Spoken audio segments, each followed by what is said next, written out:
Monseñor Atanasio Schneider ha decidido hablar, y lo hace comentando el último documento del Vaticano, un documento que muchos dentro y fuera de la curia observan con preocupación. Por fin, alguien se ha atrevido a decir lo que otros piensan y callan. Acompáñanos hasta el final.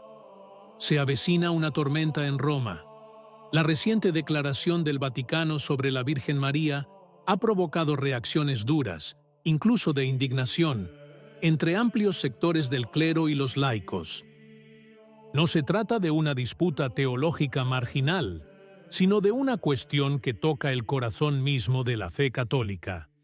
Los títulos tradicionales atribuidos a la Madre de Dios, incluidos corredentora y mediadora de todas las gracias. Formalmente, el documento no los suprime, sino que de hecho los vacía, dejándolos de lado en la práctica y la catequesis. Una maniobra sutil, en línea con la tendencia ya vista con Amoris Laetitia y Fiducia Supplicans. No negar abiertamente la doctrina, sino reinterpretarla hasta que se vuelva irreconocible. Este es el punto que ha suscitado la reacción de numerosos obispos, cardenales y teólogos fieles a la tradición. La sensación generalizada es que, una vez más, el centro del poder eclesiástico está reescribiendo, con mano sutil pero firme, siglos de fe y devoción popular. El caso estalló precisamente porque no se trataba solo de un cambio de lenguaje, sino de un cambio en la orientación teológica.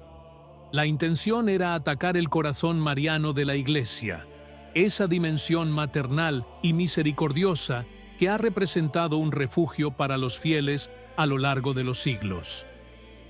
En las últimas semanas, el descontento ha comenzado a tomar forma.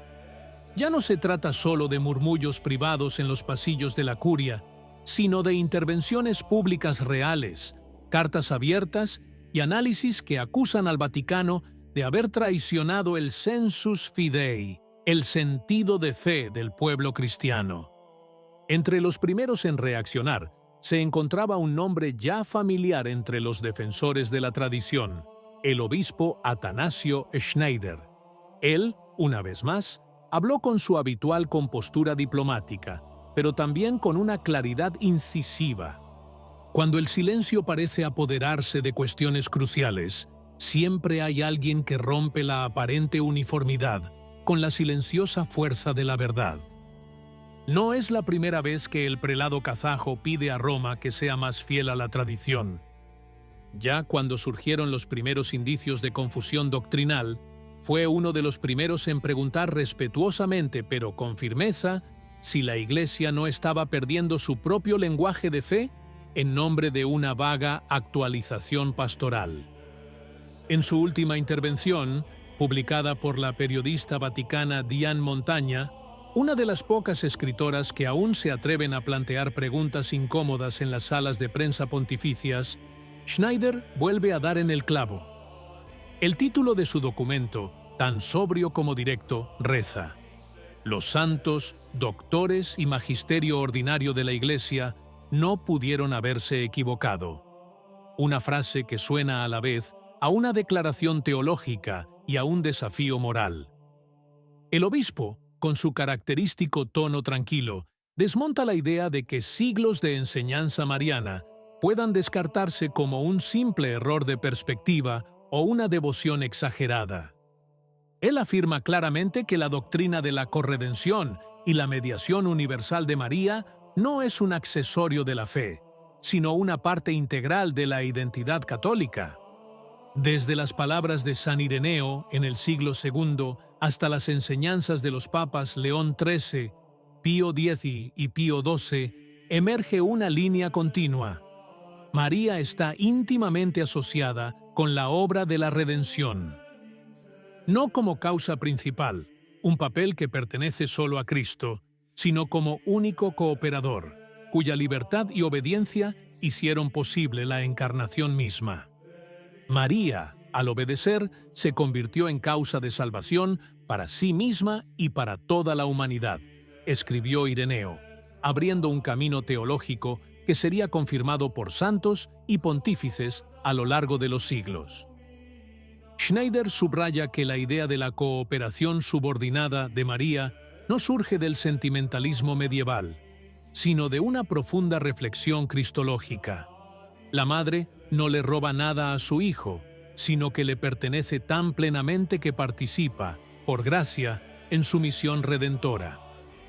En consecuencia, subraya, no se puede argumentar que la enseñanza constante del magisterio, confirmada por papas, santos y doctores de la Iglesia, haya engañado al pueblo de Dios durante siglos con un lenguaje inapropiado. El razonamiento es tan sencillo como devastador para las tesis de los reformadores. Si la Iglesia pudo haberse equivocado sobre María durante tanto tiempo, entonces ya nada está garantizado, ni siquiera la fiabilidad de su propio magisterio. Schneider escribe que, al adherirse a la enseñanza tradicional sobre la obra corredentora y mediadora de la Virgen, los fieles no se desvían del camino correcto de la fe, sino que permanecen anclados en una piedad sólida y bien fundada hacia Cristo y su Madre.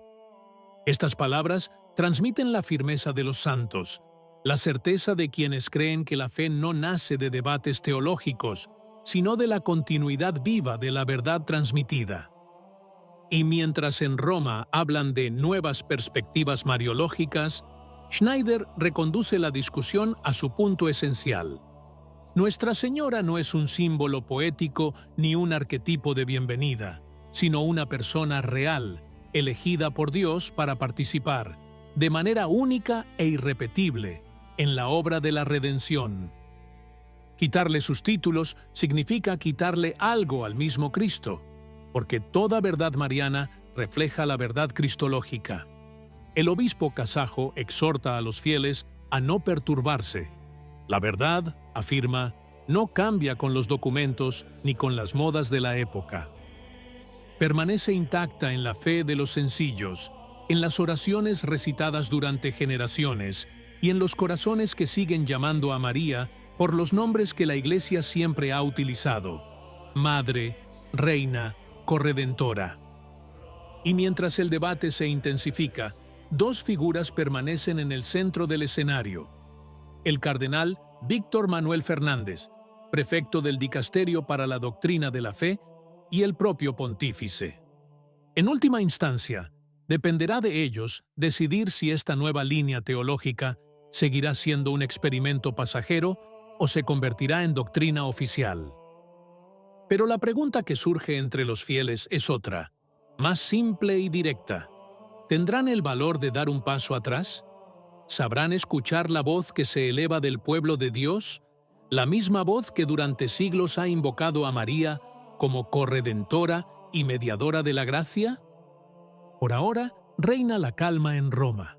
Sin embargo, el silencio no tranquiliza, sino que intensifica la inquietud, porque el sensus fidei no se borra con un documento.